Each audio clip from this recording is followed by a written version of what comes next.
Good morning. It is Monday, April 15th, 2024. Still Eastertide. So try to keep some of that Easter joy going.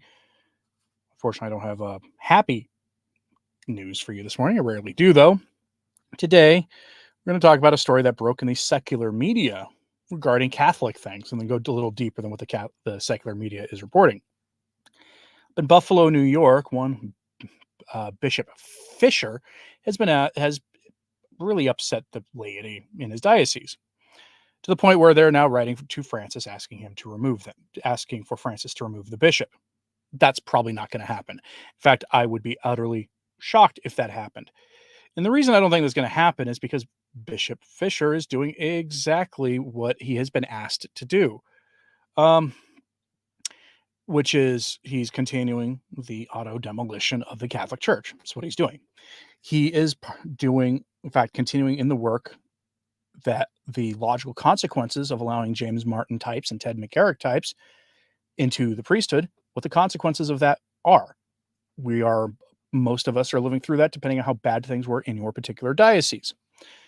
But I have for you the initial report from the secular media. I have the letter they've written to the bishop, or to Francis, and some other reporting on this. And we're going to go over all of this here. Now, I do want to thank everybody who has given to our Give, Send, Go that was started by a viewer after seeing my news on Easter about my wife expecting our next child. Put a link in the live chat, and there will be one in the comments thereafter.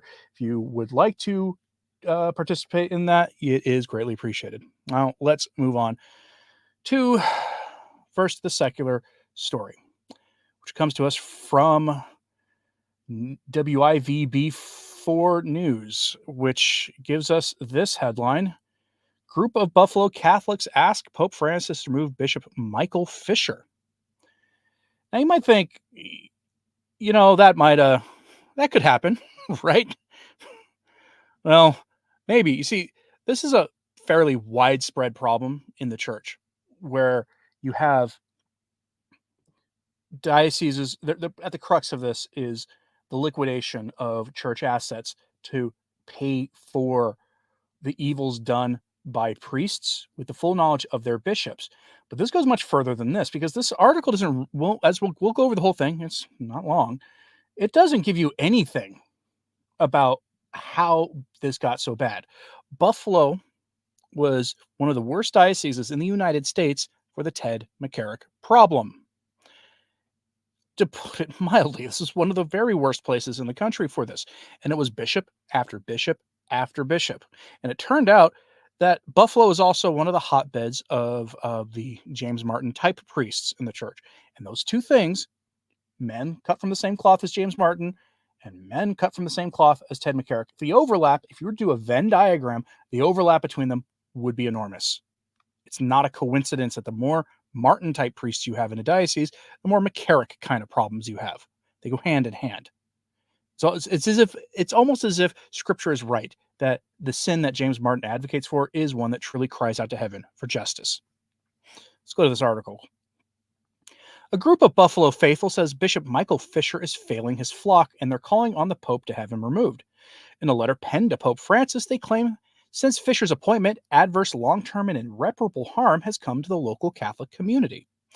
The letter is filled with various articles, stories, and comments by Catholics, all of whom voiced their disapproval and documentation of harm done by Bishop Fisher to the Catholic community. The letter serving as a request for a formal inquiry by the Vatican into his actions and decisions since his appointment. Bishop Fisher chooses to think he's running a business like this is an NGO or Apple. It's not. It's the Church of Jesus Christ. So run it like that, said parishioner and active missionary Michael Taheri, who signed the letter. The letter to Pope Francis comes on the heels of 3 local churches and the diocese's Main Street headquarters either closing or being up for sale. The diocese says those decisions were made because of financial hardships. Currently, the diocese is in the midst of settling almost 900 McCarrick-type cases spanning decades. 900. $15 million that have been spent on the clergy problem, and frankly, no case has been settled when you spent those kinds of dollars. I think the question to Bishop Fisher is, have you been a good steward of the resources that the parishioners have given you to steward? I don't think so, Tahiri added. Tahiri said Catholics around the area feel that Bishop Fisher is only focused on financial leadership, not missions, programs, or spiritual guidance. When you have 900 cases like that in your diocese, you have to ask the question, what can the bishop do? What should his focus be? Part of it should probably be trying to repair the relationship with the local community. That's almost something you have to do. It's this is he, the, I know next to nothing about Bishop Fisher, whether he's a full-throated Bergoglian or something else, or if he's a more light or a just a sort of moderate does his job kind of bishop. But it's a lot of the times those moderate bishops fall into this situation where they find that the diocese they've inherited is in a financial mess because of the McCarricks, because of the damage they've done and all the consequences from it, including laity leaving the church or no longer giving in the collection plates. Perhaps, some lay people no longer go to the diocesan masses. They start going to mass of the SSPX or somebody else whose money then only goes to the SSPX. It doesn't go to the Vatican and it doesn't go to the archdiocese, creating financial problems on a massive scale for the diocese. On top of all the stuff where they have to then pay for the things that those evil priests did in worse times. Now, let's go to this letter from Francis, or to Francis himself. I have it here. They have it on the website for the news, that news article. We'll go over it as best we can, taking due care to follow the rules of our totally fair and totally free hosts. Dated the 8th of April, 1 week ago today. Dear Pope Francis, please consider this letter and the attached documents as our formal complaint against Bishop Michael Fisher of the Diocese of Buffalo, New York. We are requesting a formal inquiry by the Vatican into his actions and decisions since his appointment, as they have resulted in adverse, long-term, and irreparable harm to the Catholic laity who reside in this community. In December of 2021, Bishop Fisher was appointed to the Diocese of Buffalo, New York, a Western New York community which includes approximately 600,000 Catholics. Upon his arrival, the entire Catholic community was very welcoming of Bishop Fisher, and we were excited to have him assume the role of bishop after the previous acting bishop placed our diocese into federal bankruptcy in February of 2020 as a result of over 900 Ted McCarrick-type cases. Since the bankruptcy was filed 4 years ago, the legal fees are close to $15 million, and not one claim by one of the people that had bad things done to them by a McCarrick type has been settled. Pause here. Not one of them, 900 cases, not one has actually been resolved yet. Instead, this secular proceeding, along with his other business decisions, have become the misplaced centerpiece of Bishop Fisher's work. There's virtually no spiritual nourishment for this flock coming from Bishop Fisher or the Chancery. Now, in addition to the bankruptcy, Bishop Fisher has turned his eyes to closing Catholic churches and schools. In many cases, these beautiful institutions have operated over 50 years in our community. When a closing is announced, he lacks the courage to go see these Catholic organizations himself and instead delegates this tragic news to a B team of clergy lackeys. He intimidates, nice turn of phrase there. He intimidates churches and parish communities with these heavy-handed money changers who deliver the bad news to the parishes or the schools about their closing. The central thrust of all his decisions is money and not ministry. He has no direct presence in the Catholic community to support parishioners faced with the closure of Catholic institutions they have supported their entire lives. It's a horrible time to be a Catholic in this diocese. Perhaps the greatest harm thus far is the reduction of the number of masses both on Sunday and during the week. Bishop Fisher's efforts to restructure the parishes in the diocese has virtually strangled parish life and brought total chaos to all of the faith communities in our diocese. During this most recent Easter season, under Bishop Fisher's, quote, leadership, our community has had fewer masses offered during Holy Week and the Triduum. Easter Sunday was horrible as many of the traditional masses were eliminated and those held were greatly reduced in numbers, adversely impacting the faith community. Bishop Fisher's tinkering with /destroying/altering the source and summit of Catholic life, the Mass, is misguided, outrageous, and disrespectful to this community. Let's pause here. They're invoking the lack of traditional masses. Francis isn't going to be sympathetic. That might actually be points in Bishop Fisher's favor here in the eyes of dear leader here. We'll continue. We have attached various newspaper articles, stories, and letters by Catholics to news outlets, voicing their disapproval and documenting the harm done by Bishop Fisher to the Catholic community since his arrival. These stories are from faithful Catholics who want to help the church in its growth and ministries. Since the arrival of Bishop Fisher, our diocese is struggling due to the absence of any spiritual leadership. We have no mission in this diocese except the financial mission being directed by Bishop Fisher. Our community has a long, deep, rich history of practicing both the corporal and spiritual acts of mercy. The corpus for the works has been gutted by Bishop Fisher's singular focus on the economics of this diocese. Without a doubt, we are a weaker, smaller, and more disenfranchised flock than ever before in our 150-year history. Under Bishop Fisher, there is virtually no ministry or outreach to the poor. All of Bishop Fisher's work is focused on money, money, and money. His letters or videos to the Catholic community are constantly about the need for money and settling the bankruptcy case. Although there is a time and place for that type of financial stewardship, it dominates all of his decisions. This is not how we are called to imitate Jesus. I'm going to pause here. You want to know why his focus is on money? Because for the longest time, it's been an open secret, especially in the episcopate, that many bishops were of the James Martin type, and that many, if many of them are, then a lot of priests are. And this has been allowed to happen. And the consequences of that has been that you now have 900 cases in that diocese that are waiting to be settled of a Ted McCarrick kind of problem. I'm going to go out on a limb here and say that's going to be easily over $1 billion once it's done. Billion with a B. And this is what happens when the church says one thing about morality and then does another. And we'll talk about it also a little bit about how this was done on purpose, not by the Vatican initially, but because this is the consequence of the work of Bella Dodd and the infiltration thesis. This is how you bring the church down if you have a purely materialistic viewpoint. Is you destroy its credibility and then you bankrupt it. That's how you do it. We'll continue with this letter, though. Without a doubt, we are a weaker, smaller, and more disenfranchised flock than ever before in our 150-year history. Under Bishop Fisher, there's virtually no ministry or outreach to the poor. All of Bishop Fisher's work is focused on money, money, money. His letters or videos to the Catholic community are constantly about the need for money, and settling the bankruptcy case. Although there is a time and place for this type of financial stewardship, it dominates all of his decisions. This is not how we are called to imitate Jesus. At a Mass during Lent, a priest shared that out of the approximately 150 churches in Buffalo, 112 had not a single candidate for the rite of Christian initiation of adults programs. It means there's not a single RCIA candidate in 3/4 of their RCIA programs in the diocese. That is a disgraceful statistic and falls on the shoulders of Bishop Fisher, sort of. The priests are also victims of his poor decision. Yes, it falls on Bishop Fisher, but it also falls on the laity because you and I are called to go out and bring the good news to people as well. Bishop Fisher also has not initiated any programs to support the needs of new arrivals, the poor, or those on the margins. You have preached and talked about the need for the church to be a field hospital for the poor. Bishop Fisher has no vision for that type of church in our diocese. He is all about money. The money raised from parishioners in this diocese goes to feed the appetite of the hungry lawyers, not the poor and the hungry. We're not saying Bishop Fisher does not have good qualities or accounting skills, but we feel the Diocese of Buffalo is not the best location for the use of his talents.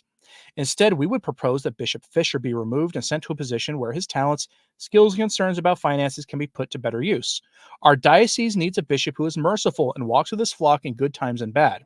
Instead, our present bishop remains glued to the inside of the chancery. He has no presence in this community and has a misguided focus.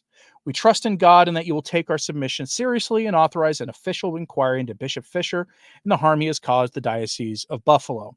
We believe removal is appropriate given the harm he has caused to the laity. We pray that such an inquiry will move forward under your watchful supervision. We look forward to your thoughtful response and hope to be of assistance to you and our Catholic Church as we move forward. Please know you are remembered in our daily intentions. Signed, the main people here, including Mike Tahari, who was cited in there. And they actually CC'd him, the bishop, on this because that's obviously the right thing to do in a case like this. Now, Bishop Accountability sent a letter to their email to their staff saying Bishop Fisher is not going to be removed. I'll leave the name of the person who sent this email out off to not get anyone in trouble here. They make a good point about all this because you really, nothing is going to happen to this bishop. I would be utterly surprised partially because after 50 years at least of these kind of priests, bishops sweeping away this kind of problem in that diocese, what do you think was going to happen? Absolutely nothing, because this has been a systemic problem in the church for, well, there's evidence that this was going on before Vatican II, because again, the changes in the church that happened after the council didn't just come out of the blue. Okay. The men who implemented those changes were there before the council. So here we have, this is an email that I was forwarded by somebody who thought that people should see this. I'm not going to say who within Bishop's Accountability, which is the people who run complicit clergy, had to say about this, but here's where you're going to find, here's this email. Catholics in numerous dioceses throughout the United States, Buffalo, Cleveland, Nashville, Birmingham, Baltimore, Richmond, have written to the Vatican, or in some cases demonstrated before the Apostolic Nunciature in Washington, D.C. That's the Vatican's ambassador's office. That's where the ambassador from the Vatican to the United States is. Requesting that their ordinary be removed from office. This happened recently in Buffalo Diocese, as reported by several media outlets. As a advocate for those who McCarrick did evil things to, a priest who was ordained 50 years ago, so the person who wrote this is a priest, who was made a prelate of honor to honor Monsignor by Pope John Paul II, and who worked in a parish with a priest who was sent away for 5 years and in a really bad place whose name you cannot say on this platform.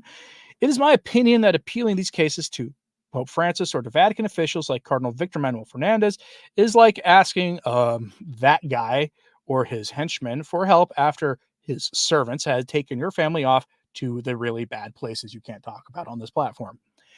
In order to understand why I believe this to be the case, I invite you to read Why Bishop Fisher Will Likely Not Be Sacked, which we will go over here in a second. Readers are invited to click on the hyperlinks in the article. We won't be doing that. If they have any doubts, whatever, about what I have written, please do not email me if you have not read or viewed all these links. And again, this was shared with me because this is something people need to see. You're not going to see what's going to happen. You're not going to see anything happen to this bishop, because this problem is built into the post-conciliar order. So from Complicit Clergy, this is the article that he wanted people to read. Why Bishop Fisher Will Likely Not Be Sacked.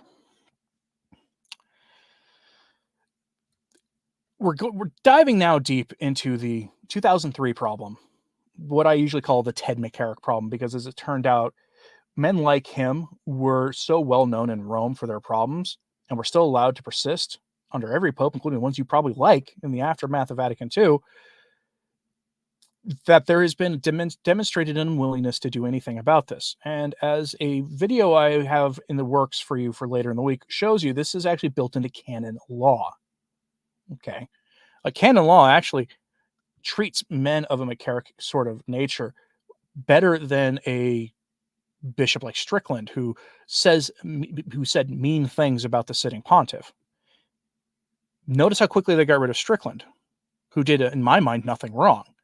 Many of you watching this did nothing wrong. Some of your more moderate types, or people who don't like this, who don't like the work that we do here, will probably disagree with me. But note that they took care of him really quickly as we go over this. From the article, quote, "It was reported recently that concerned Catholics of the Buffalo Diocese have written to the Vatican requesting that Bishop Michael Fisher be removed. Some people familiar with Fisher's background in the Washington Archdiocese are not surprised at this development. Just as Cardinal Wilton Gregory was appointed to sweep away things done by disgraced Cardinal Donald Wuerl, who was himself sent to sweep away things for ex-Cardinal Ted McCarrick, so too was Bishop Fisher sent to Buffalo to sweep away things for disgraced Bishop Richard Malone. Both Fisher and Bishop Barry Nestout worked together in the Washington Archdiocese and Chancery before being made bishops. Some saw their promotions as a reward for sweeping away things. They're complicit cardinals and evil members of the clergy who are often allowed to remain in ministry despite having engaged in evil deeds of the flesh and James Martin type conduct.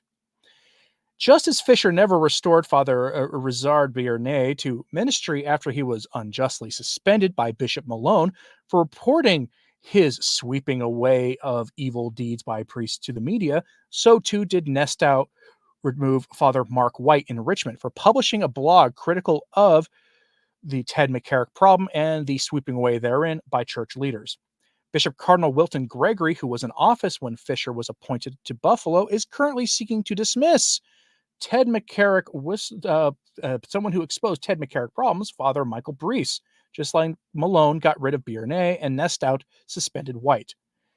As advocate for those who had evil things done to them, who was ordained 50 years ago, and who works with others like them from dioceses throughout the United States, I am not surprised that more than 800 such suits have been filed against the Buffalo Diocese. According to local news reports, quote, more than 250 priests and nuns have these things laid against them. Stop there. Buffalo's been like this since the 60s. It didn't come out of nowhere. On the one hand, I understand why the bishop there is focused almost entirely on finances, because he has 900 of these cases, not one of which has been solved yet.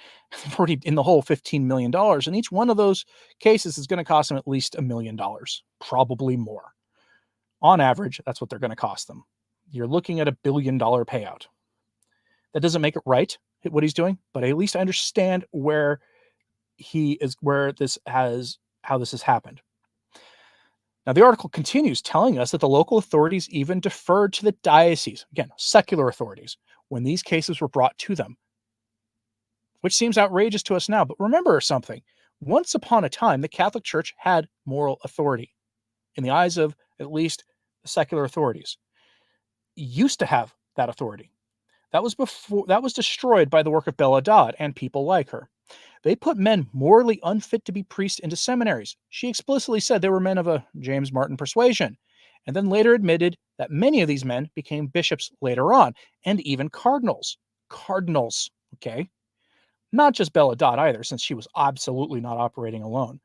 There were others, and this was the result of it. Either you had men like McCarrick and James Martin helped into the priesthood, or you had true believers in the hammer and sickle ideology of Karl Marx who were put into the seminaries. Those are the two kinds of men they put there.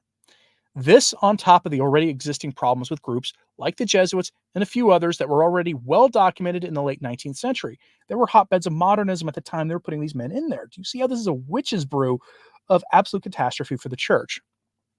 Modernism was already a problem in the church. Again, we're talking here at the time that I have been covering every other weekend on average little portions, small digestible portions of Pope St. Pius X's landmark encyclical Pascendi Dominici Gregis, explaining the errors of the modernists. Because when a typical person goes over the whole thing in one sitting, it just becomes like nearly impossible to go through. But small portions are much easier to go over. And that was in 1907 when that was published. And the problem you run into with that is he wrote that in response to a problem that was being documented 70 years earlier by Pope Gregory the 16th, I believe, who began to write about a problem that they at the time were calling ecclesiastical liberalism. And then Pope Leo the 13th was writing about in the 1880s, and Pope Pius IX was writing about before him, and on and on and on. The term modernism was coined after a while because it wasn't just a sort of the influence of like the ideology of John Locke, Thomas Paine, and Thomas Jefferson in the church. It was something much more complex than that. But that problem had been there for at least 70 years by the time that Pascendi was written. Fast forward after that another 60 years, and in the intervening time, you have Bella Dodd and other people like her doing the work that they were doing, placing men in the priesthood who should never have been in the priesthood. And now we're reaping the whirlwind for this. This on top of the modernism problem in the church. The church basically, because of modernism, first wave of modernism was a fertile ground for the infiltration and subversion of the church by the enemies of our Lord. We know that, for instance, people like Bella Dodd were working in Central and South America to put in the sort of early stages of liberation theology down there as well. This is all very, very well documented stuff. You can read Bella Dodd's book, School of Darkness, or a book like it, AA 1025, Memoirs of an Anti-Apostle. These are sort of confessional tell-alls of books by people who were doing this work. Highly recommend you read them to really get an understanding of why we are where we are. But then the article then, to get back to it, you get some other details. Buffalo is known as a hotbed of James Martin activity in the church and has been for a very long time. Good priests who were in that diocese have been canceled for going to the media, trying to explain to the faithful what had happened, long before the news broke in 2003. Another priest passed away under, we'll call them, odd circumstances. The authorities officially said that he removed himself from the mortal coil, but later law enforcement types who looked back onto the case after it was closed said it was much more likely that he had been a problem that was removed by someone involuntarily, if you catch my meaning. Again, we have to be careful how we talk about such things here. Long story short, the Diocese of Buffalo is Exhibit A for those of us who argue that the church has been infiltrated by the forces of Satan, and that the problem isn't Francis. He's just a logical next step in the program to bring the church down. That Buffalo is Exhibit A, if you want to see things. And it's good that the laity are writing to Francis demanding the bishops be removed and doing so in a public way. These letters being made public, the secular media reporting on them. That is all unequivocally a good thing, because maybe something will be done here. Because Francis himself, rightfully, has said that priests and bishops should not be so focused on materialism and on money, and he's absolutely right about that. Whether or not it's just a sentiment he's expressing while contradicting it with his own actions, I'll leave you to decide for yourself. But he has gone on the record to say that priests and bishops should not be so focused on this, and that it's actually sort of an aspect of clericalism in his mind. Letters like this should have happened decades ago. Letters should have been sent to Paul VI in the 1960s. Maybe they were. We'll never know. But now it's almost too late anyway. Francis, I guarantee, will do absolutely nothing about what's going on in Buffalo except either ignore it or maybe, just maybe, promote the bishop to the position of archbishop of a nicer diocese, or maybe give him a post in Rome and then replace him with somebody just like him. Because at the end of the day, his hands are tied anyway. You might get a bishop who will be very hyper-focused on money, but will give enough attention to the Eucharistic revival or some other stuff going on to appease people a little bit. But 900 of these cases have not been resolved. And when they are resolved, it's going to cost at least $1 billion to do. It's just how things work now. That's the story you're seeing in the secular media. I'll have links to all this stuff except that email that I read to you in my show notes at returntotradition.org here a few minutes after this live stream is over. Format asks, is this why Archbishop Fulton Sheen is not a saint? Sheen's was not canonized because his canonization was blocked by Supich and a few others, including maybe Bishop Barron, although I don't know for sure if it was Bishop Barron. But that's some of the whisperings that high-profile cardinals and bishops in the United States blocked it, citing him allegedly sweeping things away himself in the some of these things. I don't know how true that is. Some people who don't like Sheen would say that was the Holy Spirit intervening, but again, we don't know. But that is, I believe, Buffalo. No, he was in Rochester, which is upstate New York also. But his was blocked by Supich, essentially. Roseanne had with a positive thought saying, he says, Anthony, your children as well as my grandchildren and all true Catholics will raise up good holy Catholics. And when the old creepy bishops go away, there will be holy bishops to bring Christendom. Yes, and I believe it'll happen after the material chastisement portion is warned about in the Fatima message, which we appear to be hurtling towards. But yes, Maria says, I'm sure letters of complaint about Francis get shredded. Oh, I mean, they're they won't take those seriously. But can we write the cardinals to replace this pope? Well, I brought to you something yesterday, Matthew, if you didn't catch it. My live stream yesterday was a priest writing a letter to bishops, just doing that. He wrote a letter to that. So go check yesterday's live stream out if you have not. Philip reminds everybody to hit the like button. That would be a good thing to do, please. It does help out greatly. So if there's any final thoughts in this on this subject, please bring them to my attention now. Otherwise, we will wrap this up. Again, you will find all the links for everything that I've talked about today in my show notes at returntotradition.org hereafter. If you want to read, the news article or the stuff from the clergy organization, you can do this. You can do so. Rosanna reminds everybody to do the first Saturdays. Yes, the 5 first Saturdays devotion. I like to bring this up in the middle of the month usually to give people a little bit of time to prepare for it.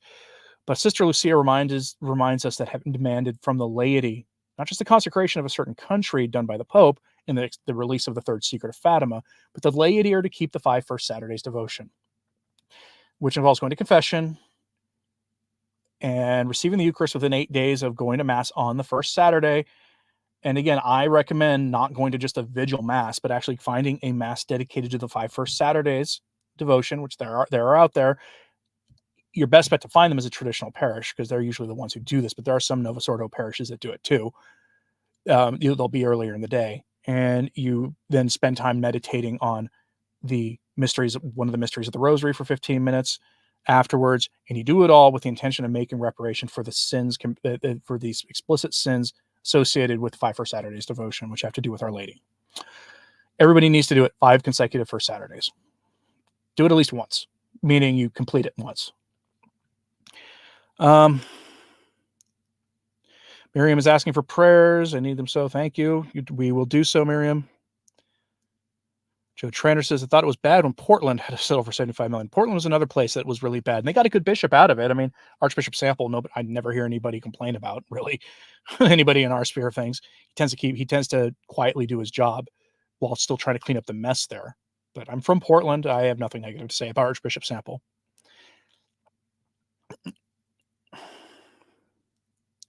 Roseanne says, I was told that I'm in schism for going to the SSPX, but they promote Fatima. Anybody who tells you that doesn't know what they're talking about. The SSPX there's no such thing as partial communion with Rome. They exist in the canonical state of limbo. That's what they are. Bishop Schneider investigated the SSPX on behalf of the Vatican, came back saying they're fully Catholic. They're not working against the church. They just have their canonical status is essentially in limbo.